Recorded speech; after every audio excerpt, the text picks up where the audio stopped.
আজ সন্ধ্যায় বসে বসে ভাবছিলাম কি খেলে পেটটাও শান্তি পায়, মনটাও শান্তি হয়।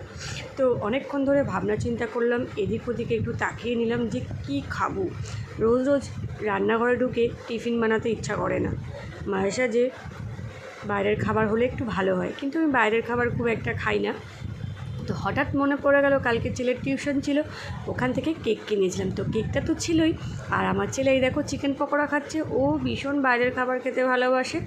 আমার এই কেকটা ভীষণ ভালো লাগে। আমি যেই দেখলাম দোকানে, তো দোকান থেকে চটপট করে কিনে নিলাম। ওই যে বললাম আমার ছেলের সোমবার করে টিউশন থাকে অশোকনগরে, ওখান থেকে কেকটা কিনেছিলাম। তো আজকে বেশ মজা করে এখন খাচ্ছি। আমার পেটটাও শান্তি, মনটাও শান্তি হয়ে গেল। তো এরকম ধরনের খাবার খেতে আমার খুব ভালো লাগে। তোমরা কি করো? রোজ সন্ধ্যায় গিয়ে টিফিন বানাও বন্ধুরা? বানালে আমাকে বলবে, তাহলে আমাকে একটু ডেকে নিও।